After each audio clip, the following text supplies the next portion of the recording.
Alors, il y a 3 piliers pour pouvoir bien déterminer sa stratégie de revenu management. Le premier pilier, ça va être les données de marché. Le deuxième pilier, ça va être une vision, d'aigle sur, l'historique du bien et puis le troisième pilier, ça va être une étude de la concurrence.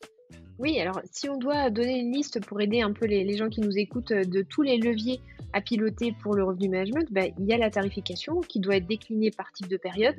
Décliné, c'est pas le cas toujours, mais ça peut être décliné entre semaine, week-end. Ça peut être décliné aussi sur les événements, sur les périodes fortes sans événements. En général, il faut minimum 3 types de périodes, faible, moyen, fort. N'ayez pas peur des durées de séjour minimum aussi, parce que ça, je le vois vraiment très fréquemment quand on démarre. Salut à tous et bienvenue dans ce nouvel épisode d'Esprit BNB. Esprit BNB, c'est le podcast qui va booster ta location courte durée, mais pas que. Si tu fais de l'IMO en général, tu verras qu'ici on aborde beaucoup de thèmes autour de ce sujet. Je suis Lauriane et je suis accompagnée aujourd'hui de Maxime Salut Lauriane, salut à tous. pour un épisode spécial monnaie, flouze, pépette, tout ce qu'on adore. Si ton chiffre d'affaires en location courte durée est inférieur à ce qu'il devrait être, cet épisode est pour toi. Et franchement, on est tous dans ce cas-là.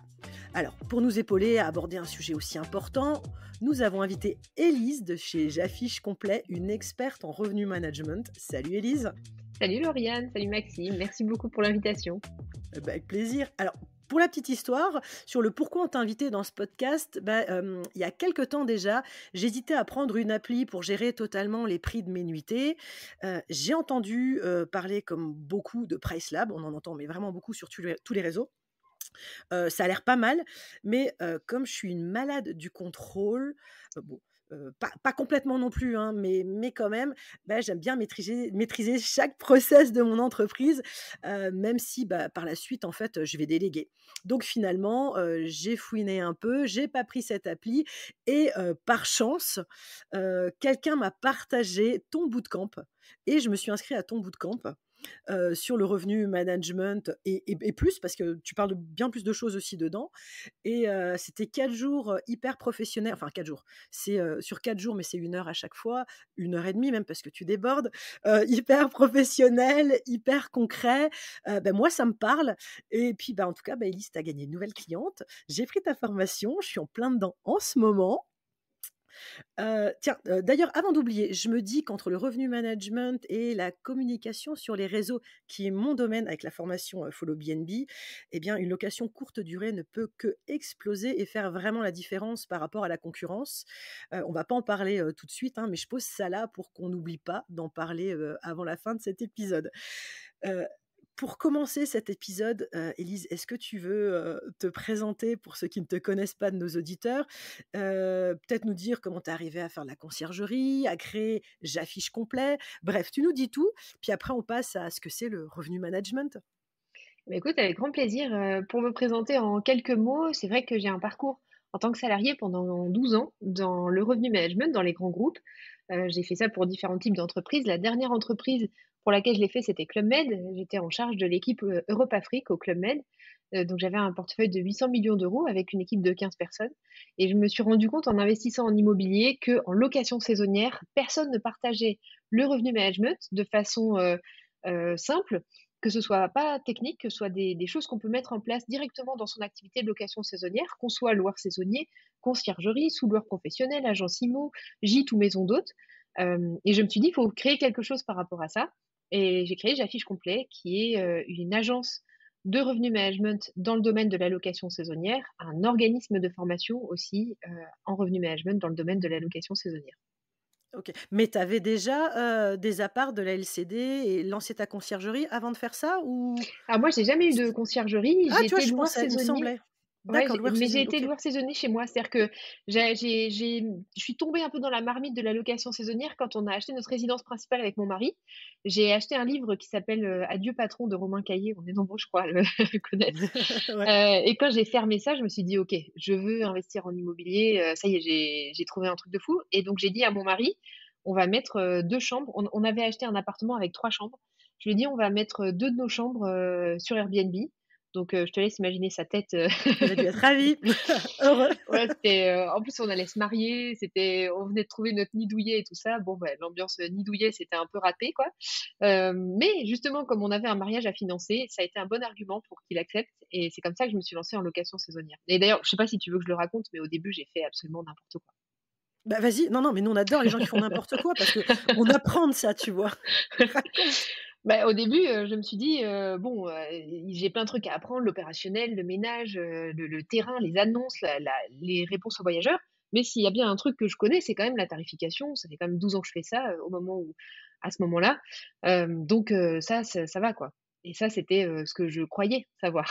En fait alors effectivement, j'ai appris sur tout le reste, mais sur la tarification, je me suis complètement plantée parce que j'ai bradé mes prix, sans même m'en rendre compte et puis au bout de 2 mois, je me suis rendu compte qu'il y avait des trucs bizarres quand même parce que à l'époque, quand j'avais une annulation à 21h le soir, j'avais une réservation dans la demi-heure qui suivait, quoi. Ouais, Donc je me c'est suis pas dit: normal. «C'est ouais, il y a un problème.» Et qu'est-ce qui m'avait interpellée aussi? Ah oui, les voyageurs qui venaient en me disant: «Oh là là, c'est super ce que vous avez fait, c'est un excellent rapport qualité-prix» et tout ça. Donc j'aurais Ça pu aussi, c'est être, pas normal. voilà, c'est ça. J'aurais pu être flattée, mais vu mon parcours, professionnel, ça me flattait pas du tout. Je disais: «Ah oui, c'est vrai», voilà. Je me disais: «Il y a un problème». Donc en fait, ce que j'ai fait, c'est que je me suis dit: «OK, de quoi je disposais quand je travaillais pour mes employeurs et que je n'ai plus maintenant en location saisonnière. Il me manque des données de marché, il me manque un outil pour suivre la performance de mes biens, il me manque et cetera et cetera.» Et en fait, j'ai reconstitué à chaque fois ça, adapté à la location saisonnière et ça m'a permis du coup, à terme de surpasser mon marché. Je faisais, 150 de plus de chiffre d'affaires que les autres annonces de chambres privées, sur Airbnb, quand je me comparais par rapport au marché, donc ça a cartonné. Et ce pourquoi attends, un petit truc intéressant aussi, c'est que ce pourquoi je me rendais pas compte que, c'était cata et ça, je pense que c'est un problème qu'on peut tous avoir, donc c'est intéressant d'avoir la puce à l'oreille sur ça, c'est qu'en fait, j'étais tout le temps complet. Donc quand on est tout le temps complet, on a l'impression d'être méga fortiche Ouais et puis surtout, et tu as la tête sous l'eau et tu as pas le temps de réfléchir non plus. et en plus, tu as le double effet qui se coule, tu as totalement raison, et du coup, bah, avec ça, il m'a fallu quand même aussi un petit peu de bouteille pour me rendre compte que, quand même, c'était bizarre, quoi. Il y avait peut-être, anguille sous roche, quoi. Parce qu'effectivement, ouais, on peut le dire aux auditeurs, tu es tout le temps complet, c'est génial, mais prends quand même le temps, en fait, de calculer, et bien, ta marge, de calculer, de vérifier aussi, bon ça on le verra après, mais de vérifier par rapport à la concurrence, comment tu Mmh. es placé. Parce que, bah, c'est bien d'être tout le temps complet, mais si tu gagnes rien, ça sert à rien, quoi, hein, clairement. Exactement. On peut quand même Mais laisser sans de ment l'argent sur la table. Ouais, beh, et ça va vite, hein, c'est ce que je dis toujours en entreprise, il faut quand on devient entrepreneur, il faut être hyper réactif Mmh. parce qu'en très peu de temps, on peut perdre beaucoup d'argent. Une Mmh. semaine, ça peut faire énormément d'argent, juste une semaine où on ne réagit pas, en fait, tout simplement. Ouais. Eh ben cool, merci. Donc revenu management, on va en parler. Qu'est-ce que c'est? Est-ce que tu peux nous dire ça? Ouais. Avec les mots Mmh. les plus simples possibles pour quelqu'un qui soit débuterait, ou soit qui ne serait pas du tout du secteur et qui se dirait: «Tiens, bah, je découvre l'immobilier et on m'applique quelque chose qui est un concept assez spécifique quand même.» Ouais, complètement. Bah, tu as raison, vous avez raison. En fait, ce mot tordu, on entend revenu management, on entend aussi dans les médias yield management, donc YIELD. En fait, c'est quelque chose qu'on connaît tous, mais sauf qu'on n'a pas le mot posé sur ça. Quand on achète un billet d'avion ou quand on réserve une chambre d'hôtel, on sait spontanément que le billet d'avion va falloir s'y prendre en amont si on veut pas se faire massacrer sur le prix, parce que la veille pour le lendemain, c'est un prix qui s'envole, dans les étoiles, quoi.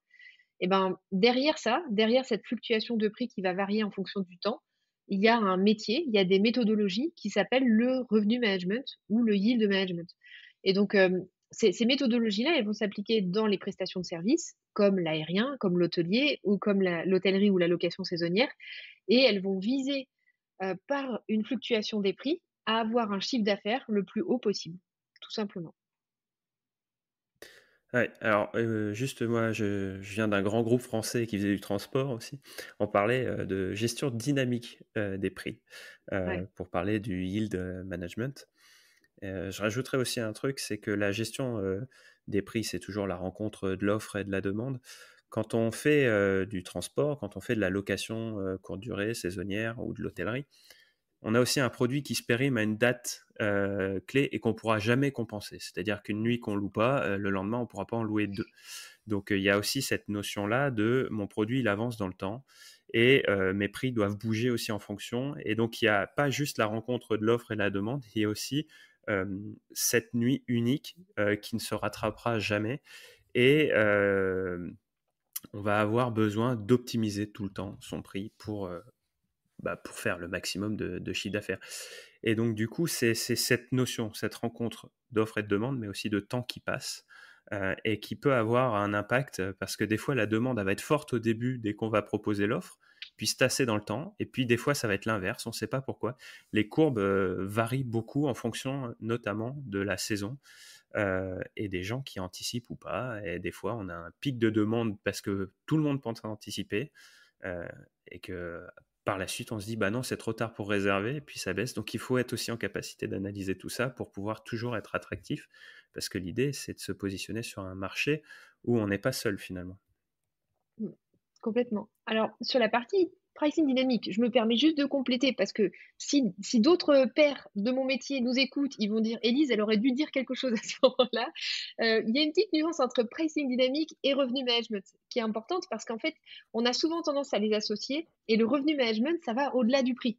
C'est-à-dire qu'à l'intérieur du revenu management, il y a du pricing dynamique, mais il y a pas que ça. Il y a aussi le dynamisme sur les durées de séjour minimum, les promotions, les conditions d'annulation, les frais de ménage, les boosters, la moyenne durée, etc., etc. Mais je pense qu'on aura l'occasion d'en reparler.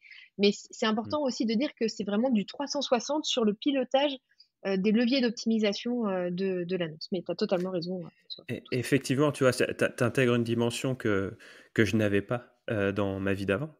C'est-à-dire que moi, quand je vendais un voyage, je vendais un trajet de A à B. Point. Il n'y avait pas de Mm, notion de il faut que je comble une nuit orpheline mm, ou il faut que je mette un. Bon, alors que si, les upsells, j'en avais aussi, euh, mais j'avais pas cette notion de j'ai un calendrier à compléter. C'est-à-dire que moi, quand je vendais un voyage, il fallait que je touche pour le lendemain une autre personne. C'était rare que la mm. personne aille d'un point A à un point B 2 jours de suite. Surtout si elle n'était pas revenue du point B au point A entre les deux.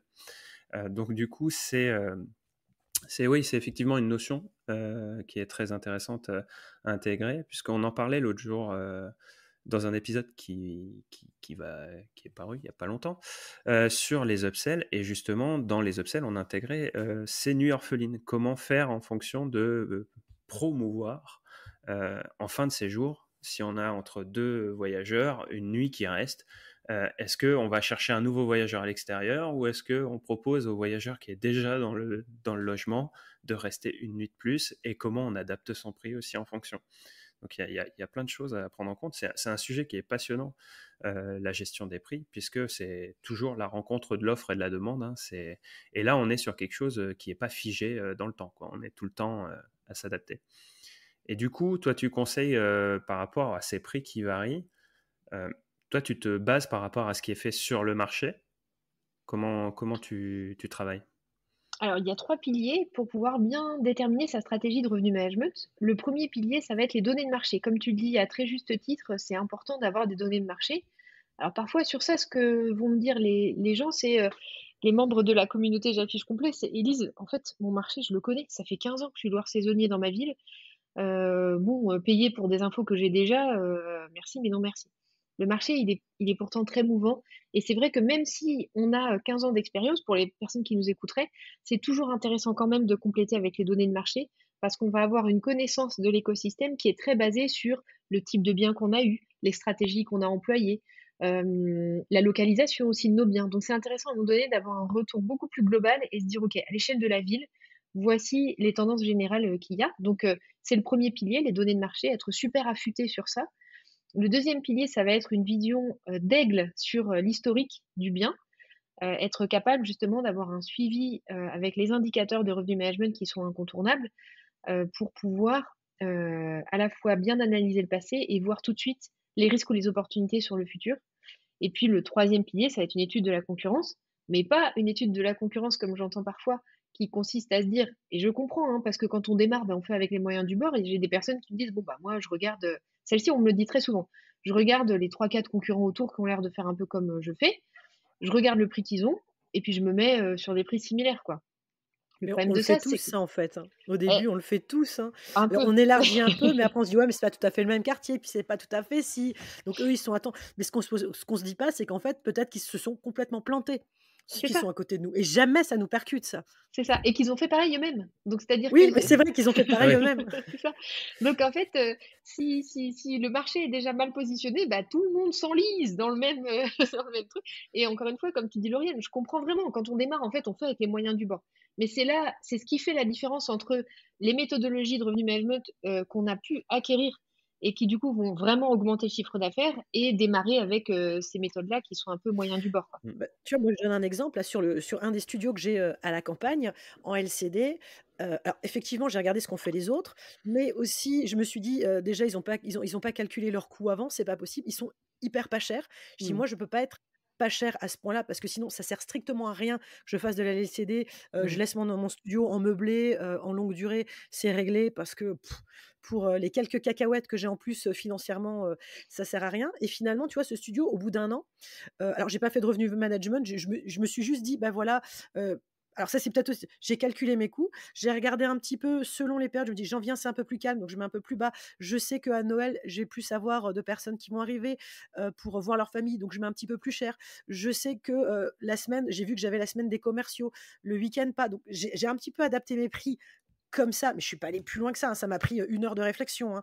Je suis vraiment pas allée plus loin que ça. Mais par contre, quand je regarde alors excusez-moi si vous entendez des petits bruits derrière, j'ai une petite portée de chiots à côté, j'ai 5 bébés qui ont 1 semaine. Oh, J'ai dit voilà, de temps en temps, voilà, si ça cuine un peu, pardon, désolée, mais je suis obligée de les surveiller. Et c'est donc, mignon. où est-ce que je disais, donc avec l'appartement, c'est qu'en fait là, donc il a 1 an et donc j'ai pu regarder et finalement sur 1 an, sur RDNA, j'ai vérifié, mais on en parlera tout à l'heure et sur 1 an, j'ai le taux d'occupation le plus élevé et j'ai le chiffre d'affaires le plus élevé. Je suis vraiment plus chère, mais largement que tout le monde et impeccable et j'ai des bonnes notes et tout. Donc et mais maintenant, en plus avec le revenu management, j'ai tout pété, quoi. Mais bon, mais c'est un exemple en fait, hein, on se dire, quand on compare les autres, quand on essaye de s'aligner aux autres, il faut déjà aussi regarder quels sont nos propres coûts au départ et puis ne pas avoir un prix fixe et moi je me souviens d'un truc que tu as dit dans le bootcamp qui m'a marqué parce qu'effectivement je le faisais pas, j'ai tendance à mettre un prix sur une période, dire: «Bon bah là c'est les vacances, je vais peut-être faire comme ça». Mais voilà, c'est toujours des très longues périodes où je vais plus du tout toucher à mon prix, et toi tu as cette fameuse courbe, tu peux peut-être en parler, où tu dis à un moment donné finalement tu as celui qui a le prix tout le temps très haut et qui d'un coup se dit: «Bah Mmh. ça va pas du tout», donc tu fais une promo, ton prix s'écroule. Mais ça tu peux en parler mieux que moi si tu veux bien. Parce que j'ai trouvé D'accord. que c'était hyper parlant ça en fait.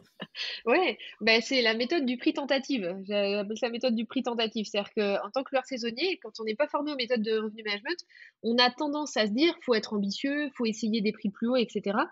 Mais on le fait de façon un peu cow-boy. C'est-à-dire qu'on se dit: «Bon, bah, je tente, je fais un prix, je tente, plus cher» et puis on va tenter, on va tenter. Comme on n'a pas d'outil de suivi pour se rendre compte qu'on a un risque, bah, on tente jusqu'à globalement la dernière minute. 3 semaines avant, on se dit: «Mince, j'ai fait un prix tentative à 80 €, mais c'est pas loué». Qu'est-ce que je fais? Bon, bah, vas-y, je baisse un peu, donc on va baisser à 60 €. Donc on se retrouve 2 semaines avant, là, c'est carrément panique. 2 semaines avant, on se dit: «Oh là, c'est vraiment chaud, là, j'ai pas de vente» et on en vient à faire un arbitrage de se dire: «Je préfère que ça parte pas cher plutôt que ça reste vide». Donc on va carrément baisser à 40 € et là, une semaine avant, ça se loue à 40 €. Donc la conclusion qu'on se fait, c'est: «Fou, heureusement, ça y est, j'ai chopé une résa, tout va bien», et tout ça. Mais si on se projette dans une situation de ne pas faire des prix tentatifs, mais d'avoir vraiment une stratégie de revenu management, eh ben, quand on a une stratégie de revenu management, on va étudier son marché et on va se rendre compte, en amont qu'en fait le bon prix sur le marché, c'était 60 €. Donc au lieu d'être sur un prix tentatif hypothétique qui, d'ailleurs j'en ai parlé récemment on a fait un cursus pour les gîtes et maisons d'hôtes. J'ai trouvé la meilleure expression du monde. C'est parce que j'avais parlé de ça justement et je disais: «C'est un prix tentatif qui ne tente personne finalement». Parce que parce qu'au final, les voyageurs, eux, ils voient bien que 80 € c'est beaucoup trop cher, que ça n'a pas de sens. Donc c'est tentatif, mais ça tente personne. Donc pendant qu'on était en tentative qui ne tente personne, et ben le collègue qui est formé au revenu management, lui, il a bien étudié, il sait que le bon prix c'est 60 € et 4 semaines avant, il va louer à 60 €. Donc non seulement il a une visibilité plus en amont et il fait une meilleure vente parce qu'au final, nous, quand on a été, jusqu'à la dernière minute à des prix, ben, en fait, il y avait aussi, moins de temps pour vendre. Donc on s'est retrouvé à partir à 40 € alors que, bah, à 60 €, c'était ça le bon prix. Bon, je sais pas si l'expression était bonne, Lauriane? Non, bah, moi j'avais vu le petit schéma, donc forcément et vous savez Ah oui, quoi? ouais. Peut-être que tu me le redonnes je vous le mettrai en story je le mets en Ouais, story. complètement. Allez le voir en story là sur nos réseaux. Comme ça, peut-être que ça sera plus imagé pour vous. Mais moi, Ouais, vraiment, je me suis dit: «Mais en fait, je fais une grosse connerie» parce que je suis du genre, justement, à avoir un prix et 2 jours avant me dire: «Mince, punaise, allez vas-y, je pète une super promo». En plus, Airbnb te dit: «Oh, tu sais, quand tu vas sur Airbnb, si tu fais une promo de temps, tu vas toucher plus de gens. Mais ouais, si elle est encore plus grande ta promo» et en fait, ouais, ça t'induit en erreur en te disant: «Oh bah là, si tu vois, là, je vais faire 30 ou 28 je suis ouais, encore bon», et en fait, non. Si je ouais, l'avais fait avant, bah, comme tu dis, finalement, on n'attire plus personne et si on l'avait fait avant, on aurait rempli notre calendrier, mmh, à un prix correct et puis on ouais, se serait pas stressé aussi au dernier moment, en fait, tout simplement, exactement, quoi. Mmh. exactement. Moi, Ouais. je voudrais revenir sur la méthode un petit peu empirique, celle du j'analyse mon voisinage pour définir mes prix. Donc, tu as donné tous les biais que ça comportait et le fait aussi que bah, tout le monde, on peut se retrouver dans un univers où tout le monde s'est trompé. Et moi, je voudrais quand même rappeler un truc, c'est que sur Internet, on a accès au prix de vente, mais on n'a pas accès au prix d'achat, en fait. Et ça, dans quelques domaines que ce soit. C'est-à-dire que quand vous allez vendre un truc sur le bon coin, vous allez dire, ah bah tiens, le prix de marché, c'est tant. Bah non, ça c'est les prix limite des choses qui n'ont pas été vendues. En fait, tous les prix que vous Ouais, voyez, c'est ce qui n'a pas été ouais, vendu. Donc ouais. déjà, il y a un biais là-dessus. Mmh, Donc ceux qui vendent sur eBay le savent. Il faut aller chercher dans les réglages avancés, les recherches avancées, les prix de vente réels des enchères pour savoir comment on va mettre son prix. Donc il faut avoir accès quand même à des données de marché pour bien positionner ses prix. Parce que quand on regarde par rapport à des prix de vente, étant donné que tout est biaisé, on n'a pas accès à vraiment ce qui s'est fait. Et donc, du coup, on a tendance à surévaluer. Moi, j'aurais plutôt tendance à dire ça, c'est qu'on va surévaluer le potentiel de vente que l'on a. Donc, ça, c'était vraiment la vision sur quand on regarde ce qui se fait. Et j'avais aussi une deuxième remarque par rapport à ce que tu as dit. On a tendance souvent à comparer par rapport à son quartier. Euh, Parce qu'on a peut-être le sentiment qu'on est dans un quartier unique. Alors ça doit arriver quand on est en station de ski, quand on est vraiment bien placé sur la côte. Mais je pense que 80% des locations aujourd'hui n'ont pas une localisation atypique. Et quand quelqu'un va comparer, il ne faut pas oublier que sur Airbnb, bah, par exemple, on ne va pas comparer qu'avec des gens qui sont dans notre rue.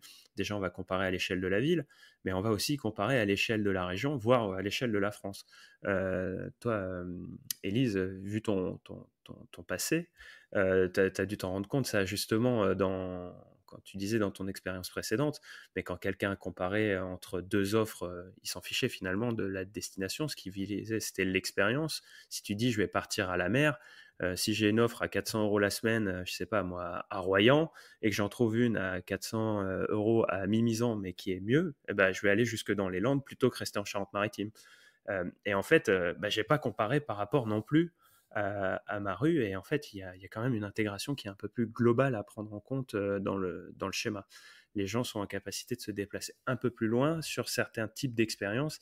Et il n'y a pas que la localité propre qu'il faut prendre en compte quand on définit ses prix. Enfin, ça, c'est mon analyse. Je mmh. sais pas si tu es d'accord avec ça. Si t'es pas d'accord, je suis encore plus content parce que du coup, ça me fait des trucs à apprendre en plus, comme tout à l'heure. Non, non, c'est vrai, c'est vrai. Ça, c'est quelque chose qu'on observe aussi très fort dès lors qu'on est plus nombreux. À partir du moment aussi où on commence à avoir plus de monde, on a besoin de loger plus de personnes, il y a de plus en plus comment on dit? La zone de recherche, elle est de plus en plus, grande, en fait. Donc oui, Ah, oui, ça c'est c'est un peu comme en grande distrie avec ta zone de chalandise finalement, ouais, c'est ça. où Ouais. tu vas avoir la petite supérette du coin qui va avoir une zone de chalandise. Alors la zone de chalandise, pour ceux qui ne maîtrisent pas, et je vais essayer de vulgariser au maximum avec le peu de connaissances que j'ai sur la grande distrie, ça va être l'espace où vous allez toucher vos clients, la zone géographique dans laquelle vous allez toucher vos clients. Si vous avez une supérette, vous allez pouvoir toucher, on va dire, aller à 500 mètres, 1 kilomètre autour de votre supérette. Vous prenez Ikea, c'est 200 km autour du magasin. Voilà. La zone de chalandise, c'est un rayon de 200 km autour d'un magasin parce que les gens sont capables de faire 1 heure et demie de route, 2 heures pour aller faire leurs courses chez Ikea. Et donc, du coup, c'est pour ça que vous avez des parkings immenses et que vous n'avez pas non plus énormément d'Ikea en France. Donc, c'est aussi quand on fait de la gestion de prix, quand on se compare, bah, il faut bien prendre en compte aussi sa zone de chalandise, entre guillemets, et de se dire, bah, en fait, qui c'est que je touche? Et si par exemple j'ai que des touristes et que j'ai l'habitude de toucher par exemple des gens qui viennent du nord pour passer leurs vacances dans le sud, bah, en fait, qu'ils soient dans une ville ou dans une autre, eux, de toute façon, c'est le sud. Voilà. Il faut bien prendre en compte donc du coup qu'il n'y a pas que la ville, la rue, il y a aussi peut-être toute la région, voire même un peu plus loin. Enfin, donc, ça, c'était une remarque que je voulais faire par rapport à ce que tu avais donné et aux 3 piliers que tu donnais tout à l'heure. Ouais, mais effectivement, pour le coup, c'est une bonne remarque. Parce que tu vois, moi, sur Strasbourg, là, je comptais regarder que sur mon quartier en me disant, ouais, mais mon quartier, c'est pas le même que celui d'à côté, c'est pas le même que ça, parce que dans les grandes villes, finalement, tu as l'hypercentre, tu as des quartiers un peu mieux, un peu moins bien, et finalement, tu peux pas juste t'arrêter à ton quartier, quoi. Si je viens à Ce que je Strasbourg, comprends. honnêtement, ton quartier, je le connais pas et je connaîtrais pas celui de ton concurrent. Moi, je vais regarder. C'est pour Je ça que j'ai fait un fais- appart qui déchire pour que tu regardes que la photo. Ouais, non, mais globalement, ah ouais, pour redonner un peu de contexte à Élise, Lauriane et Samy, qui intervient d'habitude aussi avec nous, c'est les spécialistes location courte durée dans le sens où ils sont exploitants. Ils ont chacun des biens. Et Dans donc, l'hyper atypique, quand même, hein. ils ont OK. donc du coup un historique Mm. et une expérience. Et moi, par contre, n'ayant pas de biens en exploitation de courte durée, je fais plutôt le partage du voyageur. C'est-à-dire, j'ai toujours cette OK. vision du client et j'essaye aussi par ce biais un peu, cette vision un peu extérieure de dire, mais non, mais moi, dans cette situation-là, vous, ce que vous pensez normal en tant qu'exploitant, parce que vous êtes au cœur du réacteur, et ben moi, en tant que voyageur, j'ai pas du tout cette vision-là, où oui, je me retrouve là-dedans. Et donc, quand tu OK. parles du quartier, effectivement, si je vais dans une ville que je connais, ouais, je vais regarder. Mais par contre, si demain, je dois prendre un avion pour aller à Strasbourg, puisque moi, je suis du sud-ouest, bah, typiquement, que tu sois dans le quartier de la Petite France, c'est ça, ou que tu sois dans un J'adorerais, mais j'ai pas les moyens, mais mais que j'adorerais. tu sois dans un autre quartier, finalement, à part si tu es dans ce quartier-là, les autres Ouais. quartiers ne me parlent pas. Donc, je vais regarder s'il va y avoir un tramway, je vais regarder s'il va y avoir un parking, je vais regarder ça, mais je vais pas, et je vais pas du coup aller comparer uniquement dans ton secteur. Je vais peut-être aller regarder, si toi tu es au sud, bah, je vais regarder à l'est parce que en fait j'ai vu qu'il y avait des transports et que c'était plus facile. Et puis il y avait un centre d'intérêt, un point d'intérêt qui m'intéressait peut-être différemment. Voilà. Si je peux pas être dans le quartier hyper attractif entre guillemets de la ville et que je Mm. vais un peu m'excentrer parce que j'ai besoin dans mon budget d'avoir une chambre de plus ou des choses comme ça, euh, bah, je vais regarder tout. Je vais pas uniquement regarder un quartier. Voir Après si je peut viens en voiture, je vais peut-être même regarder à l'extérieur de la ville, tu vois. ouais. Peut-être la seule exception qu'on peut trouver à ça, c'est parce que là, on parle d'un enjeu de voyage, loisir, pour des raisons Oui, oui, bien personnelles. sûr, il y a les Peut-être pros que aussi. l'exception, ça pourrait être, voilà, la clientèle affaires qui vient, elle, pour, visiter un client, pour une formation, pour un truc comme ça et dans ces cas-là, c'est vrai que les gens, ils aiment bien être à côté du point d'intérêt, s'ils le peuvent, quoi. Mais ce serait l'exception qui confirme la règle, tu Et on a fait un épisode avec une personne, Faiti, sur, on a analysé C'était juste celui de la semaine dernière. Si celui je... de la semaine dernière. C'est Lauriane qui connaît le planning par cœur. Par Et, cœur. et du coup, on parlait des prix pour les professionnels. Et que forcément, il y avait cette gestion des prix qui était Mmh. importante. Mais il y a aussi quelque chose à noter, c'est qu'elle, elle était à côté du siège d'une grosse entreprise. Et je dis, mais par contre, ta gestion de prix, si tu Ouais, veux PSA, attirer les très grosse pros, boîte. si tu veux attirer les pros, euh, il n'y a pas que la gestion des prix à regarder ce qui se fait autour, pas autour. C'est qu'en fait, les pros en déplacement, souvent, ils sont sous note de frais et ils ont des plafonds. Et donc, si tu dépasses le plafond, bah, ils ne viendront pas chez toi. Voilà. On est au-delà, tu parlais de la différence loisir-pro. Le Mmh. loisir, des fois, lui, il peut craquer son budget, il peut se dire, ouais, je peux mettre 20 euros de plus, c'est pas très grave. Le pro, il mettra pas 20 euros de plus que ce qu'il est remboursé. Il ira là où il est remboursé.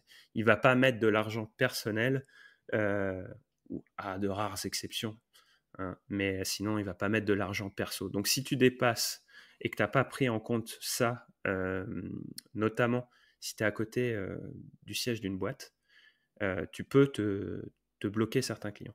Et je prends cet élément en compte en dehors des grandes agglomérations où tu vas avoir, si tu es basé à côté de la Défense à Paris, où tu vas avoir 25 boîtes différents, c'est pas pertinent ce que je dis, mais il y a en province notamment, à la campagne, vous avez des fois des boîtes qui font vivre un village complet. Voilà, ça arrive, hein, vous allez en Charente, en Corrèze, des boîtes qui sont là. Et il y a tout un environnement locatif, donc soit hôtelier, soit para-hôtelier, soit carrément de la location courte durée qui s'est mis en place à côté. Et ça ne dépend que d'une seule boîte. Donc si vous n'avez pas étudié ce que propose cette boîte-là, bah, en fait, il n'y aura pas d'autres commerciaux, d'autres boîtes qui viendront, quoi. Donc si vous dépassez les plafonds de cette boîte-là, bah, voilà. Mais après, c'est des trucs qui se négocient en direct et vous passez pas par Airbnb. Donc voilà. Et ça, moi, je l'ai vu surtout en région parisienne avec des hôtels. Quand je partais en déplacement pro, quand je montais au siège de ma boîte, l'hôtel à côté, le tarif était déjà négocié. On appelait en disant je réserve pour telle boîte et on passait hors yield, hors revenu, peu importe le prix qui était affiché sur le site. Ce qui était très pratique pour eux parce que quand ils étaient en période creuse et que le prix était plus bas, on payait quand même le prix qui était négocié. Voilà. Ce qui est très cool, ça. Ça, c'est vachement bien. C'est bien géré. Donc voilà. Alors, tu vois, moi j'ai une question maintenant, parce que concrètement, un loueur en location courte durée, si il a envie de se dire, moi, je vais travailler un peu mieux mes prix, donc je vais faire du revenu management, il fait quoi? Il commence par quoi? Parce que c'est super compliqué. Comme je disais au début, tu vois, dans mon intro, finalement, on n'y connaît rien et on voit que sur les réseaux, prends Pricelab. Il y en a peut-être d'autres, hein, mais c'est Pricelab qui sort le plus. Prends et ça fait le job. Bon plan, pas bon plan, que de prendre Pricelab, peut-être. Bon, moi, je suis persuadée qu'il faut d'abord maîtriser son truc et comprendre avant de prendre quoi que ce soit comme outil à côté. Mais concrètement, ouais, comment on se lance, c'est quoi les étapes? C'est quoi les étapes? Mais Pricelab, les algorithmes tarifaires, c'est une bonne solution qui permet d'avoir quelque chose qui est fait plutôt que rien du tout, quoi. Il vaut mieux avoir un algorithme tarifaire si on est vraiment, fâché avec le sujet, plutôt que de mettre son bien à 45 € toute l'année et laisser ça, pourrir tout seul, quoi. Donc c'est pas mal, c'est une solution pour démarrer. Après, il y a un stade où oui, en effet, on a besoin du maximum de rentabilité que notre bien peut obtenir et Pricelab et Beyond Pricing, c'est des solutions qu'il faut piloter quoi qu'il arrive et à un moment donné, on peut avoir envie d'aller beaucoup plus loin que ça. Donc pour démarrer, il faut déjà nous, on recommande on a, sur, les accompagnements qu'on fait, on a notamment un qui consiste déjà à se familiariser avec les données de marché. L'avantage de commencer par l'entrée des données de marché, c'est que ça nous permet de nous rendre compte: «OK, là, j'ai encore de l'argent que je peux aller chercher». Ça nous permet de nous rendre compte aussi, quelle est la saisonnalité à l'échelle de la ville. Il y a plusieurs points clés comme ça qui sont des bonnes clés d'entrée. Heu, donc par rapport à Oui, ça donc au début, en fait, voilà, on regarde pas les annonces des voisins, non, mais voilà, mais on va aller, donc regarder, déjà les différents peut-être types, donc la saisonnalité, les types d'événements qu'il y a près de chez nous. ouais, Qu'est-ce qu'on peut aller regarder? On a dit qu'il y avait, RDNA. C'est vrai que souvent on regarde RDNA quand on veut se lancer, mais après on le regarde plus. Quand on veut ouais, se lancer dans une ville et tout ça, on nous conseille, va sur RDNA, regarde sur ta ville ce qui se passe et ça te dit si la LCD ça vaut le coup ou pas le coup. Mais mmh, finalement, RDNA, c'est pas qu'un one shot. Maintenant, je comprends qu'RDNA, mmh, on peut s'en servir bien plus souvent pour continuer à regarder, à vérifier pas mal de choses. ouais. Est-ce qu'on a d'autres choses qu'on peut regarder encore? Après Tu, tu, tu parlais aussi tout à l'heure de la différence avec la gestion juste dynamique des prix. Tu as aussi la politique de réservation, de se dire le nombre de nuitées que je veux au minimum ou au maximum. Je ne sais pas si on met un maximum, mais pour optimiser aussi ton chiffre d'affaires. Est-ce que ça rentre en compte dans l'analyse que tu fais? Oui, alors si on doit donner une liste pour aider un peu les gens qui nous écoutent, de tous les leviers à piloter pour le revenu management, il y a la tarification qui doit être déclinée par type de période. Déclinée c'est pas le cas toujours, mais ça peut être décliné entre semaine, week-end. Ça peut être décliné aussi sur les événements, sur les périodes fortes sans événements. En général, il faut minimum 3 types de périodes, faible, moyen, fort, mais ça peut être beaucoup plus, très fort, événementiel et cetera. Après, il y a la stratégie de durée de séjour minimum qui doit être cohérente avec la stratégie tarifaire. C'est-à-dire qu'on ne peut pas se dire: «Je mets les mêmes durées toute l'année et puis à côté de ça, je fais varier mon prix».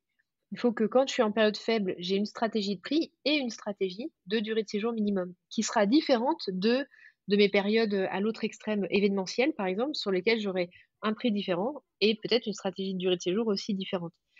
Par Hem, exemple, tu as un mois de janvier, enfin, on sait que les mois de janvier, alors en plus cette année où c'est catastrophique, mais on sait que les mois de janvier, sont beaucoup moins bons en général. Pour ceux ouais. qui se mettent des minimums de nuitées à 2 ou 3 nuits, c'est peut-être pas vraiment un bon plan pour le mois de janvier et peut-être vaut mieux mettre qu'une seule nuit pour le mois de janvier pour être sûr de remplir. Ouais, Alors moi, j'ai complètement. toujours mis qu'une seule nuit parce que j'ai beaucoup de commerciaux, donc je suis restée à une nuit. Mais effectivement, moi, je me disais, tu vois, sur mes apparts de Strasbourg, ouais, il y aura plus de touristes, je leur claque 3 nuits, tu vois? Mais il y a des périodes où ça va être carrément pas, intéressant de le faire. Marché de Noël, si, parce qu'on a tous les pouvoirs au marché de Noël à Strasbourg, Ouais. mais le reste de l'année, c'est pas pareil, quoi. Ouais, ouais, complètement. En fait, c'est souvent le réflexe numéro un quand on commence la location saisonnière, on se dit: «Je vais mettre 2 nuits minimum toute l'année et puis je pars comme ça rouler jeunesse» et en fait, li normalement, quand la demande est très faible, donc on est moins sûr de faire complet, là, il faudrait ne pas exiger de durée de séjour minimum et à l'inverse, dans les périodes fortes ou très fortes, souvent, il faudrait exiger des durées de séjour minimum qui sont bien plus hautes que 2 nuits minimum. Ça peut être 3 nuits minimum, 4 nuits minimum, ça va jusqu'à 7 nuits minimum et on peut même faire du 7 nuits bloqué en samedi-samedi, c'est-à-dire une arrivée imposée le samedi et un départ imposé le samedi. Donc ouais, ça peut il y a tout un large panel, sur ça. Ouais, bah, d'ailleurs, moi sur ta formation, j'ai bossé la semaine dernière sur le test and learn et j'en Mmh. ai parlé d'ailleurs la semaine dernière, dans le podcast, Génial. parce que justement c'était notre premier coaching et donc je lui disais: «Bah, tu testes» et puis, bah et Maxime m'a répondu: «Bah, tu learn quoi derrière quoi» et le fait c'est voilà, tu sur une semaine, peut-être sur 2 semaines, tu vois ce que ça donne et moi j'ai beaucoup aimé ce concept de se dire: «Voilà, on va pas le tester sur 6 mois, mais on teste sur une petite période, Ouais, et on voit, ce que ça donne». Il y a aussi, les conditions, d'annulation qu'on peut ouais. peut-être, modifier. Par exemple, voilà, moi, j'ai le marché de Noël à Strasbourg. Clairement, le mois de décembre, mes conditions d'annulation, elles sont mais, plus que strictes, parce que, pour le coup, je sais que derrière, je vais remplir de nouveau. Mmh. Donc ça me fait augmenter, le ma marge parce que si les gens annulent, tant pis, c'est perdu et moi, je sais que derrière, je vais relouer. Alors que, bah, on revient toujours avec ce mois de janvier. Si je suis hyper strict au mois de janvier, enfin, je vais peut-être pas forcément louer. C'est peut-être des gens qui vont venir chercher un appartement avec des conditions peut-être plus souples. Ouais, complètement sur ça, en fait, en plus, l'algorithme nous aide, pas forcément, enfin, nous aide, si on joue le jeu, quoi, de l'algorithme. C'est-à-dire que comme l'algorithme préfère la plus haute fluidité possible, en période de faible demande, c'est intéressant d'être ultra fluide, c'est-à-dire pas du tout exigeant, de dire: «Bah, c'est annulable, remboursable, un jour avant», par exemple. Mais le challenge qu'on rencontre, c'est que c'est pas possible de dissocier les conditions d'annulation par période. Faut vraiment tordre les systèmes pour réussir à le faire. Donc, comme tu le dis là, Lauriane, sur, les marchés de Noël, nous aussi sur des périodes comme Festival d'Avignon, des gros événements comme ça, on va mettre non annulable, non remboursable. Mais, faut un peu tordre les systèmes selon le channel manager qu'utilisent, les personnes. Et après, pour le reste, par exemple, si on prend le cas de quelqu'un qui est très saisonnier, quelqu'un qui est à la mer ou à la montagne, le besoin et l'envie qu'on va avoir, c'est en période non forte, par exemple l'été pour la montagne, on va vouloir être assez fluide pour attirer le plus de ventes possible. Mais dès lors que notre période de réservation pour l'hiver arrive, on va se dire: «Bah, là, j'ai pas du tout envie d'être en annulable remboursable un jour avant, quoi». Donc, c'est ce moment-là où il faut surveiller les données de marché, c'est-à-dire surveiller le moment où on voit que les voyageurs commencent à réserver l'hiver à venir ou si je suis à la mer, commence à réserver mon été prochain pour aller switcher mes conditions d'annulation et repasser à des conditions d'annulation de période haute. OK, donc ouais, en fait, le premier voyageur qui a réservé, lui, il a tout gagné parce qu'il a les bonnes conditions ou pas. Mais par contre, ça nous met la sonnette d'alarme en disant: «Oh punaise, il y en a un déjà qui a réservé pendant 4 mois. Vite, il faut que j'aille», bah, toujours ce côté réactivité, en fait. Il faut que j'aille changer tout ça. Est-ce qu'il y a Mais d'autres choses à attends, parce regarder? que Ouais, vas-y, attends, vas-y, juste vas-y. sur ça, c'est important. Justement, l'intérêt de suivre les données de marché, c'est que ça nous permet de le voir avant que le premier voyageur se pointe. Alors sauf si, pas de Ah! chance, c'est tombé sur nous, tu vois? Ouais, Mais ça nous permet quand même potentiellement de le voir avant que les premiers voyageurs se pointent chez nous, tu vois? ouais, OK, cool. Est-ce qu'il y a d'autres choses, à vérifier dans cette liste, Il y a de d'autres choses à leviers? faire? Ouais, ouais, il y a d'autres leviers. Donc, on a par exemple les boosters sur Booking. Pour les personnes qui nous écoutent, qui ont des annonces sur booking.com, on a Ouais. pas mal de boosters qui peuvent être très aidants. Le programme Genius, le programme préféré, l'accélérateur de visibilité. Tout ça, c'est des leviers qui vont permettre d'augmenter artificiellement l'attractivité de l'annonce et de ne pas avoir à trop baisser les prix. Alors, c'est des leviers qui peuvent coûter de l'argent, mais qui boostent tellement les annonces que ça peut valoir la peine. Si l'annonce en a le besoin, quoi. Si ça cartonne, on n'a pas besoin d'aller te mettre un booster sur Booking, quoi. Ouais, alors moi, Booking, ça me fait toujours un peu peur parce que, bah, au début, quand j'ai commencé, tu sais, Booking, il te dit: «Oh, ça serait bien, de mettre, du Genius, ça serait bien de mettre ça comme remise, ça Ouais. serait bien, Mmh. sur le long terme, ci, ça» et d'un coup, je me suis retrouvée avec des résas, avec des prix de la nuitée, Ouais, parce que tout s'est cumulé, en fait. Alors ouais. ça va, je me suis retrouvée quand même à du, j'étais à 55 € la nuit, je me suis retrouvée à du 14 € la nuit Mmh. et les frais de ménage avaient sauté. Je sais même pas comment les frais de ménage ont pu sauter, mais bon, bref. Ouais. Là, ça va, en plus résa sur 2 mois, hein. Et j'étais contente: Oh «Ouais, ça merde! réserve 2 mois» et je fais: «Oh, Oh mais merde, c'est le moins prix. cher que ce que je louais avant, Ah en ouais, longue ouais. durée». Ah Bon ouais. ça va, j'ai appelé Booking, j'ai dit, alors là, ils m'ont expliqué: «OK, c'est la première fois que ce j bah, voilà, qu'il y a un truc qui déconnait chez moi» et ils m'ont dit: «En fait, c'est telle remise, plus telle remise, plus telle remise, tout s'est Mmh. cumulé et Mmh. donc bah, le prix de la nuitée est aussi bas». Donc ça, c'est aussi quelque chose où il faut faire super attention, quoi. Complètement. Il faut garder à l'esprit que Booking.com, c'est des commerciaux, en fait, nos amis chez Booking.com.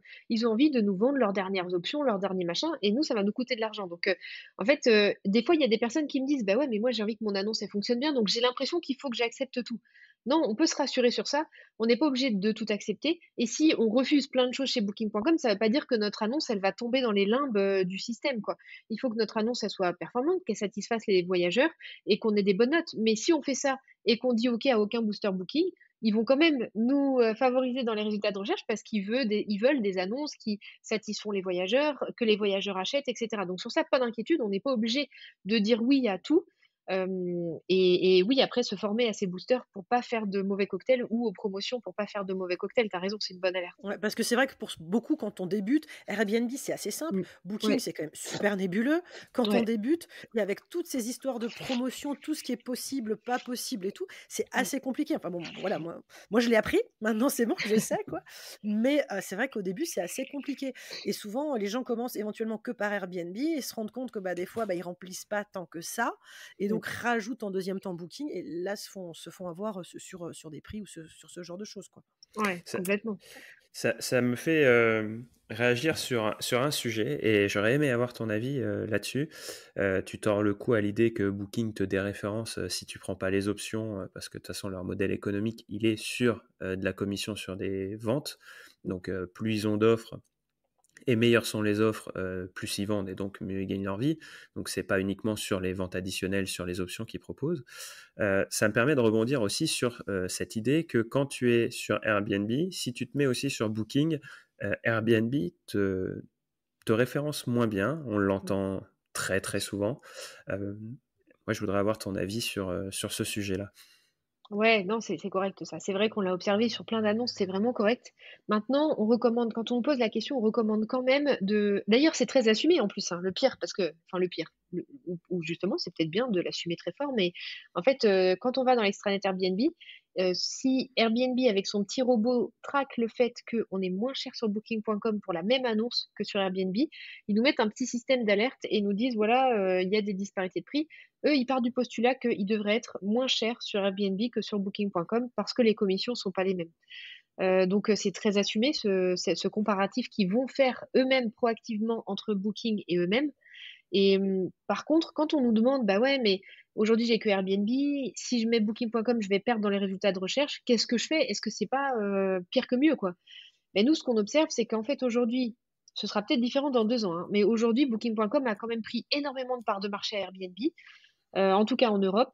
Et ça fait que même si on perd dans les résultats de recherche Airbnb, le fait d'avoir les 2 va permettre in fine de faire plus de chiffres et ce d'autant plus que Booking.com a une clientèle à faire qui nous compare à l'hôtellerie et donc on peut prétendre à des prix moyens qui sont plus hauts sur Booking.com en général, que sur Airbnb. Donc ça reste vertueux de d'assumer ce risque et d'avoir quand même, une annonce sur les 2.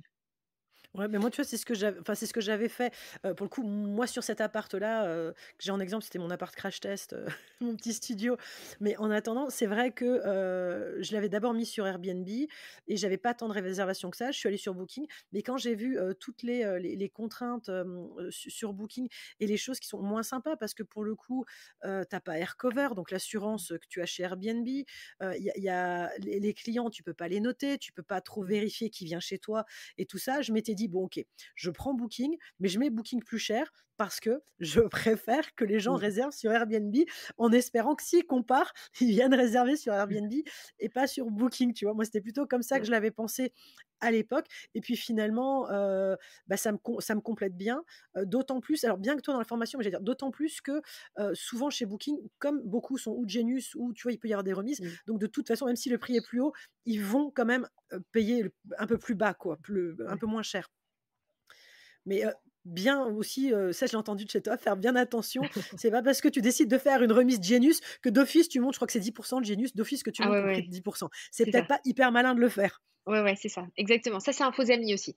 Des fois, on nous a au début, on nous demandait beaucoup de faire ça, chez l'affiche complet et on a testé et c'est en fait, ça le parce que c'est dans la même veine que l'idée de dire, faut se mettre en promotion tout le temps sur les plateformes, mais augmenter son prix pour, bénéficier du fait que l'algorithme aime les promotions et en fait, ça, on a testé sur des biens et ça va marcher quelques semaines, puis après je pense qu'on nous le système nous grille, en fait, qu'on est tout le temps en promo, donc c'est un faux ami. Et le problème de Ouais, Genius de faire ça, c'est que du coup, on a augmenté artificiellement les prix pour que, avec un montant de Genius, on tombe au bon prix. Mais tous les gens qui ont pas de Genius, ils nous voient tout le temps super cher. Donc en fait, on se prive d'une part de la clientèle, de façon, dommage, quoi.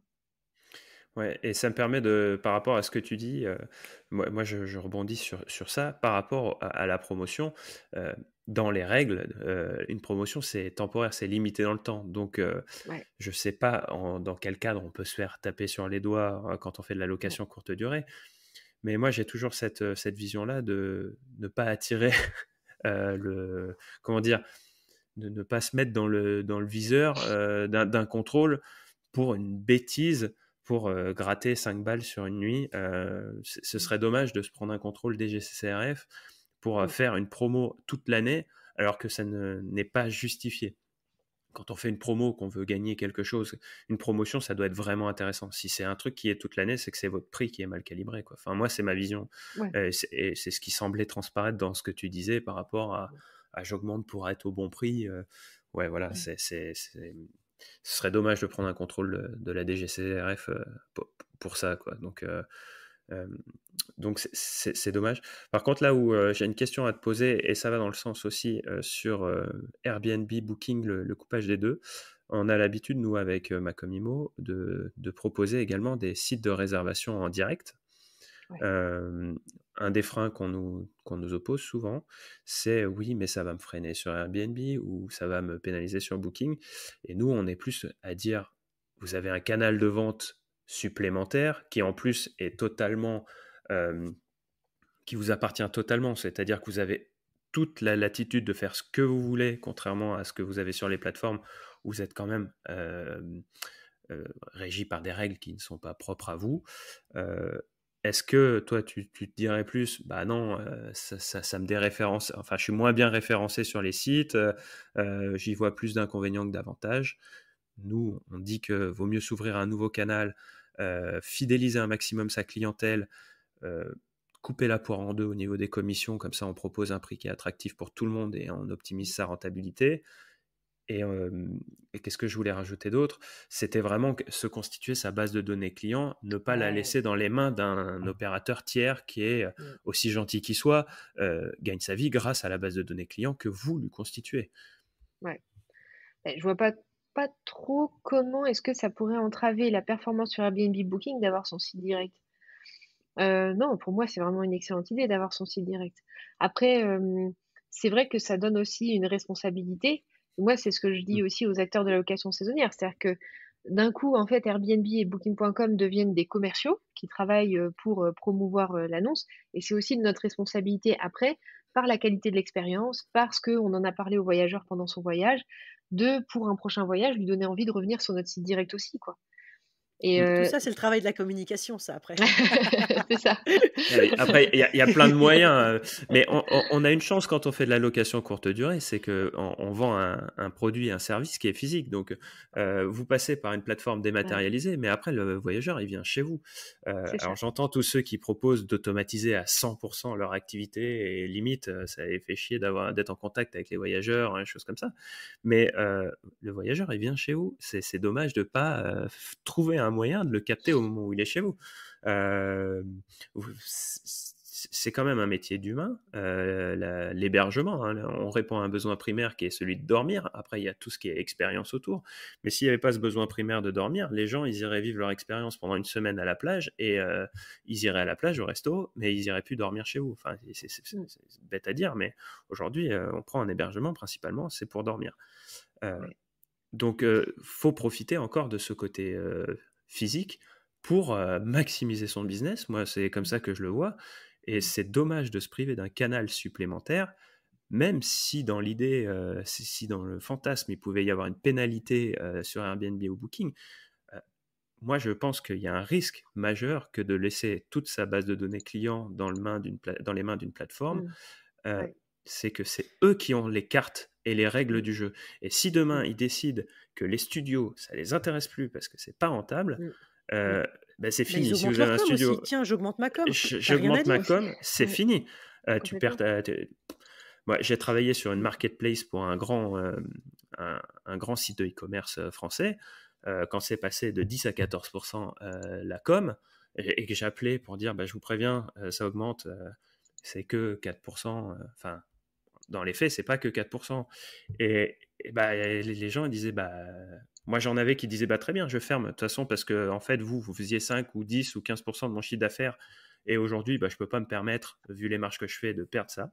Et il y en a d'autres, ils criaient, ils criaient, mais comme ils faisaient 80% du chiffre d'affaires sur la plateforme, ou 90%, bah en fait, ils avaient que leurs yeux pour pleurer, entre guillemets. Donc, alors Ouais. qu'ils auraient eu leur site de e-commerce avec peu importe leur audience, bah, ils auraient eu leur propre canal de vente. C'est Ouais. Bah, ça, et puis surtout, regarde, moi, ça fait bah, depuis le 24 janvier, ça fait pas encore un mois que je me prends la tête avec Airbnb, mais de dingue, juste pour devenir co-hôte, parce qu'il y a un bug chez eux.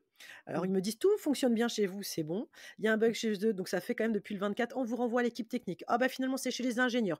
Attendez, il faut Ouais. attendre 72 heures à chaque fois entre pour réessayer. Donc, tu attends chaque fois 72 heures. Là, on m'a dit quand c'est chez les ingénieurs, il faut attendre 6 jours. Et en fait, je deviens folle. Et là, ce matin, leur mail, c'était bah, attendez, on clôt le problème et on en rouvre un nouveau parce que plus c'est clos, plus c'est rouvert chez une personne, plus vite on pourra vous aider. J'ai putain, du 24 décembre, du 24 janvier. Donc finalement, je suis complètement tributaire. Je me dis, bon là, ça va, c'est juste pour être coach pour quelqu'un, et puis ça se fait pas tout de suite. Donc c'était pour dans 15 jours, 3 semaines, donc ça va. Mais ça serait sur un de mes apparts où j'ai un problème. Je me dis, punaise, mais ils gèrent pas dans les temps, et moi, bah, ça se trouve dans 15 jours, 3 semaines, je peux pas louer parce qu'il y a un bug chez eux. Mm. Et là, bah, déjà où je suis bien contente d'avoir Booking ou alors une autre plateforme à côté, mais là je me dis, top la résa en direct parce que, tu te rends compte que tu es vraiment pieds et poings liés, et autant avoir un maximum de résa en direct, parce que si tu as un problème, toi tu peux le gérer rapidement ton problème. Mm. Alors que là, tu es bloqué avec Booking et Airbnb et puis avec des gens qui te répondent en face, nous avons bien pris en compte votre problème, nous comprenons bien, nous nous excusons, mais je m'en fous que tu t'excuses, répare le truc. Ouais. Non, mais regarde, on parle de gestion des prix, de changement des prix. Si demain, tu as Booking ou Airbnb qui te dit, en fait, maintenant, toutes les nuits orphelines, en dernière minute, la politique de la plateforme, c'est de faire moins 25% sur votre prix et vous n'avez pas le choix. Ou moins Ouais. 50%. Tu Mm. vois, Bah, t'as pas le si choix, t'as pas le choix, foutu. mais toi, en fait, ta nuit, tu la vends limite, tu la vends à perte. Tu vois, toi, Mm. t'as pas le choix. Mais eux, économiquement, ça n'a pas d'impact pour eux parce qu'une nuit qu'ils vendent pas, c'est eux qui perdent de l'argent parce que ils ont toujours leur charge. Par contre, quand ils prennent une nuit sur une com sur une nuit, même si elle est bradée, bah, ils prennent de Mm. l'argent.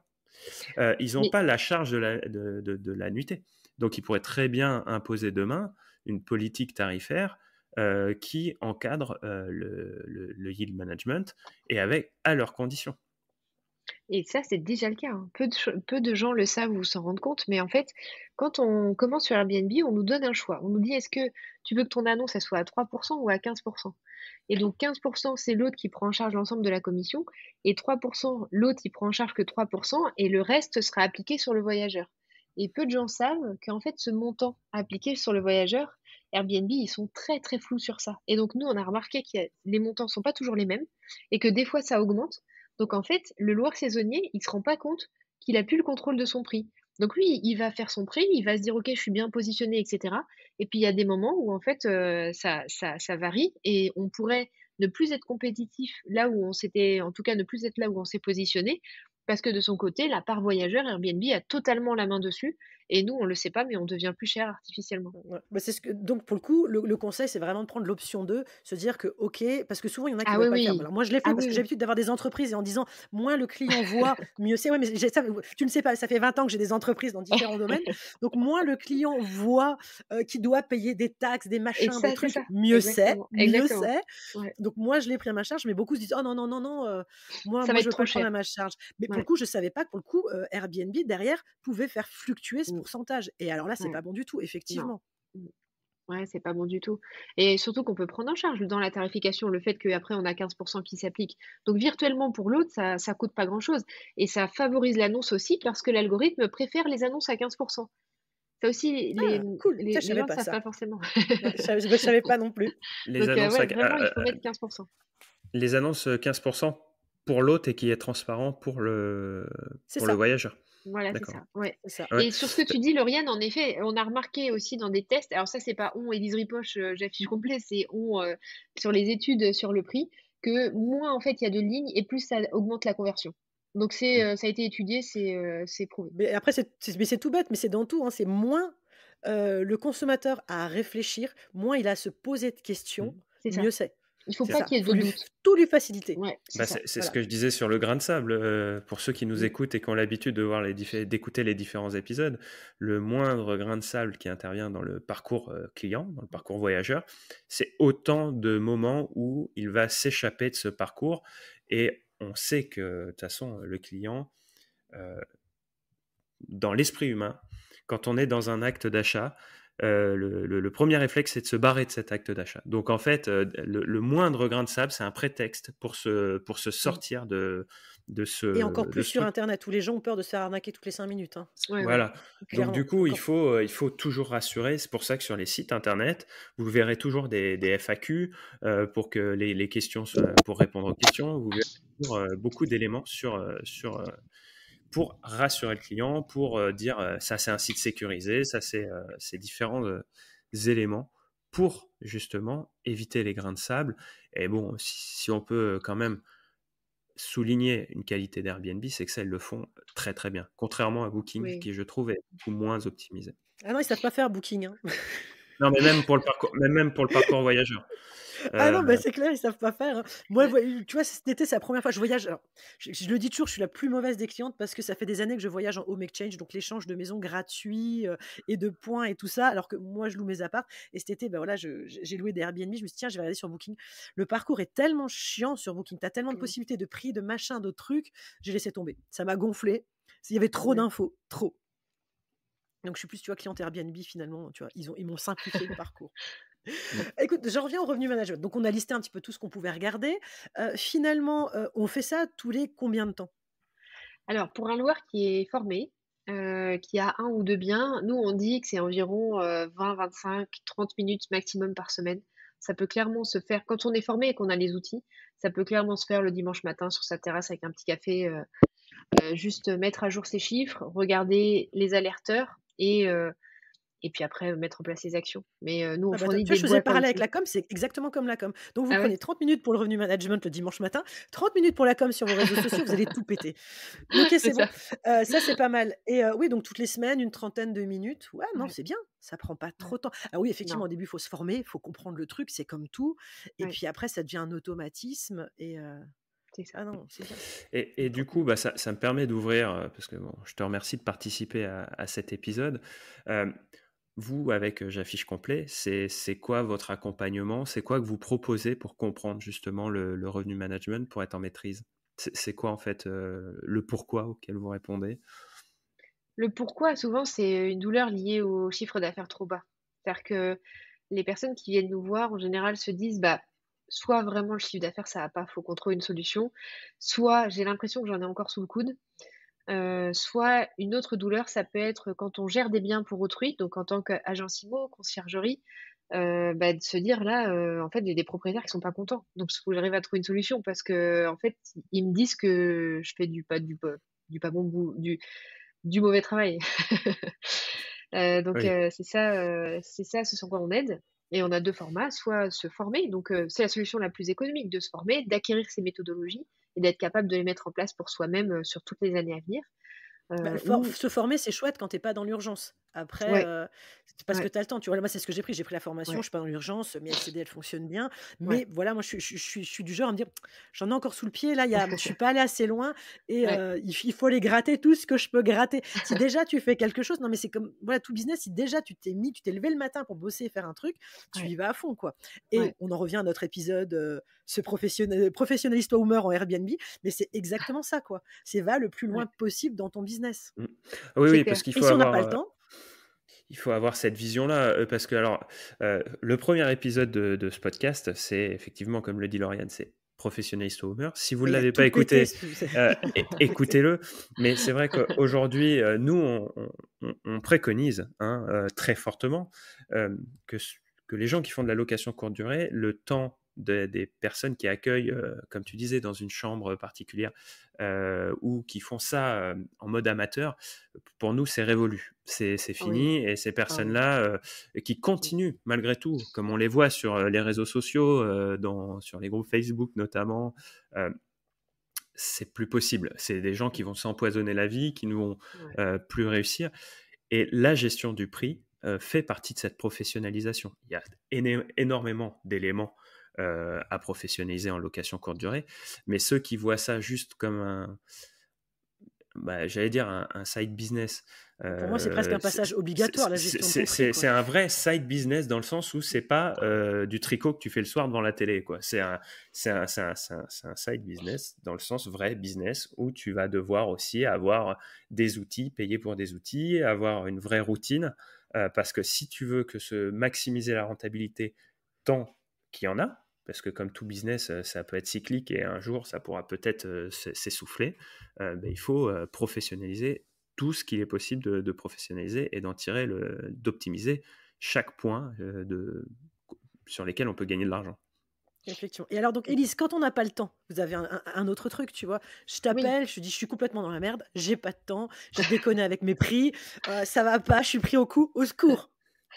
Quand on n'a Tu pas le fais quoi? temps, on peut le prendre en charge pour la personne, qu'elle soit, alors je recommande à partir de 4-5 biens, qu'elle soit, investisseur, conciergerie, sous-loueur, agence immo ou gîte et maison d'hôtes. On peut le prendre en charge pour la personne et donc, il y a un revenu manager, j'affiche complet, qui va intégrer l'équipe de la personne et travailler pour la personne à maximiser le chiffre d'affaires.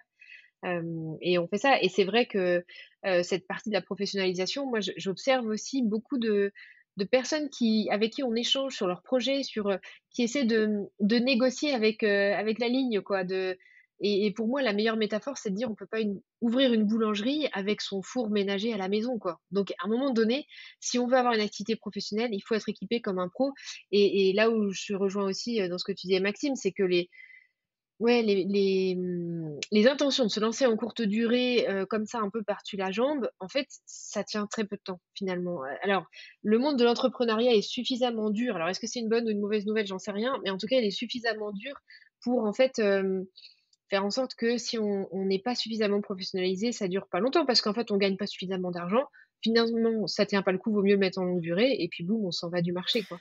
Non, mais c'est génial ça. Moi, je l'ai connu avec d'autres. J'étais grossiste en cosmétique avant et d'autres choses. Et souvent, on a souvent ces vagues de gens qui arrivent sur le marché, qui connaissent rien, qui cassent les prix Mmh. et qui t'embêtent pendant un moment. Mais à chaque fois, ce que je sais, c'est qu'ils vont pas durer longtemps. Alors, tu C'est as ça. 6 mois, 1 an, 2 ans, tu serres les dents. Mais Ouais, n'empêche que toi, en te professionnalisant, tu vas perdurer, tu gagneras de c'est ça. l'argent, alors que eux, bah, seront plus là, quoi, en fait. Puis ils en Ouais, auront perdu en plus. c'est ça. Donc voilà, vous stressez pas, c'est énervant, mais ils seront bientôt plus là. Et C'est ça. on va approcher de la fin de cet épisode. Si Oui, tu avais un conseil à donner, alors deux conseils, je vais te demander. d'accord. Vraiment pour celui qui se lance dans la location courte durée, tiens, moi, voilà. Je suis ton avatar. J'ai jamais fait de location courte durée. Ma seule expérience que j'ai dans le domaine, c'est parce que j'ai super bien écouté les Esprit BNB avant et parce que j'ai beaucoup voyagé dans des Airbnb. Quel conseil tu me donnes pour optimiser mes prix? Et le deuxième conseil que je OK. te demanderais, c'est celui qui est déjà lancé, qui connaît son marché et quelle serait la première chose à exploiter, à regarder, pardon, pour Ouais. pouvoir optimiser ses prix. Voilà, Ah, sur les prix dans deux les 2 cas. profils. OK. Ouais, sur les Hem, deux, ou OK, ou sur le chiffre d'affaires. L'idée, je te parlais par prix à la nuitée, mais dans l'idée, c'est d'optimiser son chiffre d'affaires pour le deuxième son client, chiffre d'affaires. pour OK. le deuxième profil, pardon. OK. Alors pour le débutant, la personne qui démarre, je pense que l'idée ce serait vraiment de se dire, comme tu disais Lauriane tout à l'heure, avant d'investir, on a tendance à aller regarder les données de marché et de se dire: «Bah, on va pas les lâcher tout de suite les données de marché pour justement le démarrage», plutôt que d'aller chercher les quelques concurrents qui sont autour de nous. On va plutôt ne pas faire ça et aller regarder vraiment le potentiel financier qu'on a par type de période sur, des sites comme AirDiana, mais d'ailleurs, il y en a d'autres. C'est vrai que c'est vraiment un bon rapport qualité-prix. AirDiana à 15 par mois, c'est pas cher, mais il y en a d'autres. Il y a Ovi D'ailleurs, on vous met, juste en dessous, de l'épisode, les l'adresse liens? pour aller voir Ouais, Erdiena. OK. Après, il y en a d'autres, hein. Il y a All the Rooms, il y a, Si Transparent qui s'appelle maintenant Lighthouse, il y a aussi Liwango, enfin, il y en a plusieurs des acteurs et le conseil, je pense, le plus précieux, ce serait de continuer à regarder, au moins pour son démarrage, ces données de marché parce que aussi, comme tu le disais, précédemment Maxime, c'est hyper important de regarder ce qui se vend et à quel prix et pas, Jean-Claude Optimisme, sur, sur son bien, qui en fait, n'est jamais rempli, mais il s'en fiche parce qu'il a pas de prêt à rembourser en fait. Donc bon, c'est pas une bonne référence. Donc ça, ce serait le 1 conseil. Peut-être si on veut donner un conseil bonus aussi aux personnes, n'ayez pas peur des durées de séjour minimum aussi, parce que ça, je le vois vraiment très fréquemment quand on démarre. N'ayez pas peur, si vous voyez que l'équipe de ménage peut suivre, de faire du 1 nuit sur les périodes de faible demande, de faire plus que 2 nuits sur les périodes de forte demande, hyper important pour pas épuiser aussi l'équipe avec qui on travaille et réduire l'usure du bien. Donc, ce serait peut-être les deux conseils pour démarrer et après, pour quelqu'un qui est déjà en activité, je pense que pour quelqu'un qui est déjà en activité parce que ça, c'est un truc auquel je pensais quand tu décrivais les questions. Alors c'est pas du revenu management, hein, mais c'est super important pour le chiffre d'affaires. Et puis ça montre que je prêche pas que pour ma paroisse. C'est c'est les photos. Franchement, la décoration et les photos, c'est hyper important. Je vois des personnes qui négocient sur les photos, enfin dans l'échange, qui me disent: «Bah, j'ai fait des bonnes photos avec mon iPhone et tout ça». Non, non, non, non, non, il y a pas besoin de négocier sur ça. Il faut prendre 150 € de son budget et faire venir un photographe immobilier. Pas notre ami, qui fait des photos de mariage. Non, faire venir un photographe immobilier pour 150 € dans le bien. Ça fait toute la différence parce que ces gens-là, ils savent prendre un espace pour avoir l'impression de grandeur, que ça rende vraiment honneur à la pièce et valoriser une décoration. Alors c'est pareil, si on a un appartement qui est complètement dans son jus et qu'on n'a pas fait venir de photographe, bon bah c'est dommage de faire venir un photographe pour ça. Donc investir un petit peu d'argent dans la déco et après faire venir un photographe, ça change tout. C'est la seule fenêtre de regard que va avoir le voyageur sur notre expérience chez nous. Donc c'est hyper important. Et pour quand même respecter la consigne, un conseil sur le prix pour quelqu'un qui est déjà en cours d'activité. On n'a pas beaucoup parlé de comment on positionne ses frais de ménage, les conditions d'annulation. On n'a pas parlé de la moyenne Effectivement, durée aussi. La moyenne ouais. durée, ça, c'est hyper important en période de faible demande. Anticiper, si possible, plusieurs mois en amont, une vraie stratégie de moyenne durée sur vos biens, sur les périodes faibles. Ça, c'est absolument capital. Ça permet de capter des séjours plus longs. Alors certes, à des prix plus bas, mais comme on prend des gros blocs de réservation, ça nous garantit un bon volume de remplissage et financièrement, in fine, on y gagne. Donc, ce serait ça, peut-être le deuxième conseil pour les gens en cours d'activité. Mixer deux types de location, de la courte et de la moyenne durée. Ouais, Euh, je pense à cet avantage, je rebondis sur ce que tu dis, hein, mais c'est vrai qu'en période basse, c'est aussi optimiser ses équipes de ménage. C'est-à-dire que ouais, il y a aussi ne pas épuiser des personnes qui ne sont pas forcément là et de pas galérer à gérer des ménages. C'est aussi intéressant. Et puis aussi euh, pour la santé mentale, quand vous avez fait des grosses saisons, d'avoir une saison un peu plus calme où vous dites tiens, le téléphone il va pas sonner tous les soirs.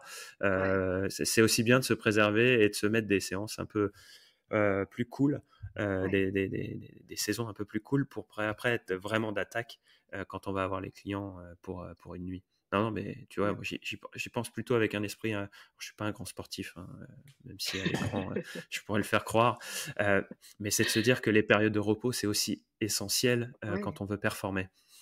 Euh, Ouais, même en entrepreneuriat, c'est vrai, hein. On pense beaucoup à comment je travaille et tout ça, mais c'est à quel point j'ai réussi à trouver un petit peu de repos en entrepreneuriat pour que mes périodes de travail soient plus, Ah, mais ça, c'est un mmh, vrai sujet et ouais. on pourra en Vaste reparler sujet. parce Ouais. que, et pour travailler avec Samy, je le vois, mais il y a des gens qui prennent des vacances, ça les stresse. Ouais. Mais c'est un moment où des fois, couper son téléphone, couper tout simplement de la tension de son activité, c'est essentiel. Mais comme quand on a des enfants, j'ai envie de dire aussi. Aussi. De temps en temps, c'est pas mal de les confier aux grands-parents, à des copains. Je t'avouerai que j'arrive plus facilement avec les enfants à couper qu'avec le boulot. Mais c'est vrai, mais en fait, c'est tout ce qui crée de la tension, il faut être en capacité d'avoir des moments.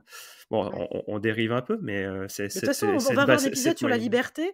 Je sens que notre épisode sur la liberté, on va dévier là-dessus. Ça, je le sens fortement. Bon, ça fait plus d'1 heure, on arrive à la fin de notre épisode d'Esprit BNB. On a autre chose à dire? Je crois qu'on est pas mal. Élise, t'as autre chose sur... Non, mais merci on était beaucoup. bien. Merci pour cet échange. Merci pour l'invitation. C'était très chouette. Où est-ce qu'on peut contacter on va mettre un lien, bien sûr, dans le, bien sûr, on va mettre les liens, dans la description, mais où est-ce qu'on peut te contacter ou tes équipes pour avoir des informations sur le revenu management? Et puis, si jamais cet épisode était l'occasion de faire une offre particulière... alors là, ça va arriver. Micro ouvert, sachant qu'on ne fait pas d'affiliation ni de choses comme ça, c'est pour ceux qui écoutent. Mais non, Élise, elle a un petit cadeau pour vous, on a un bon plan. On a un bon plan. J'avais demandé déjà à Élise en off. Et en fait, elle vous offre, à vous, nos super auditeurs, 150 € pour rejoindre les services de J'affiche complet ou la formation que je suis en train de faire. Très bonne formation. Il suffit juste que vous disiez que vous venez d'Esprit BNB. Et puis vous avez 150 €. Hein, bingo! Tu vois, j'étais même pas au courant, tu vois, c'était... Mais ça s'est fait juste avant l'épisode, avant d'enregistrer. On t'avait caché ça, Maxime, on t'avait caché ça. Mais non, mais tu sais, j'applique la technique. On a fait une interview il y a pas longtemps. Elle m'a dit, la technique en fait, de Samy, là. les codes promo, faut les demander pendant l'épisode, comme ça, c'est là où tu obtiens le meilleur truc pour les gens qui écoutent. Donc voilà, maintenant j'applique cette technique. Et je le fais pour les gens qui écoutent parce que je me dis comme ça, si ça peut faire un petit bonus pour tout le monde, et c'est profitable. Non, écoute, ils nous écoutent. Bon, après, on est plein de valeurs gratos, super, mais si on peut leur faire des petits cadeaux de temps en temps, c'est à eux de nous le dire. Hein. Donc, n'hésitez pas, comme d'habitude, vous nous laissez un commentaire, une évaluation comme sur Airbnb. Si vous avez aimé, c'est 5 étoiles ou 10 étoiles, suivant la plateforme que vous utilisez. C'est toujours le maximum parce que les plateformes de streaming, c'est un peu comme Airbnb et Booking. Si vous ne mettez pas le max, c'est que c'est pas parfait, c'est que c'est pas bien. Donc, pensez à mettre des évaluations maximales. Ça aide beaucoup au référencement de la chaîne. Je prends un peu le rôle de Lauriane, mais vous êtes de plus en plus nombreux. Vous êtes de plus en plus nombreux à nous suivre. Ça fait extrêmement plaisir à voir, surtout quand on publie un nouvel épisode et qu'on voit que tout de suite, vous êtes toujours plus nombreux et le lendemain de la sortie d'un épisode, vous êtes l'équivalent de ce que quand on a commencé à suivre, à écouter sur une semaine, voire 10 jours. Et ça, vous le faites en une journée aujourd'hui. Donc, pour nous qui faisons ça pour s'amuser, pour nous, c'est notre plus belle récompense. Donc, merci à ceux qui nous écoutent. Vraiment, c'est super cool. Voilà. C'est vrai que c'est bien que tu aies pris mon job, mais c'est vrai que souvent, c'est moi qui dis venez liker, venez mettre des notes et tout. Et j'ai Maxime à côté, une fois par semaine sur WhatsApp. Oh, t'as vu cet épisode-là, on a tout pété, on a encore doublé le nombre d'écoutes et on a encore doublé, ça s'arrête pas. Donc non, c'est super chouette. En tout cas, merci à toi, Élise, d'être venue parler revenu management. Merci à vous. Je pense que c'est quelque chose d'hyper important. Et nous, on se retrouve mardi prochain pour un nouvel épisode sur la location. Sur la sous-location et pas mal d'actualités sur le LMNP, location meublée non professionnelle, parce que ça bouge beaucoup en ce moment. Merci à vous de nous avoir écoutés. Je vous le dis plus aussi, je vous le dis quand même, hein, pour rien louper, vous vous abonnez, vous likez, vous enregistrez, vous partagez, vous faites tout ce que Maxime a dit. À très bientôt, c'était Lauriane, accompagnée de Maxime et d'Élise et de mes 5 petits chiots, si vous les entendez. Élise de J'affiche complet pour Esprit BNB. Bye bye. Ciao.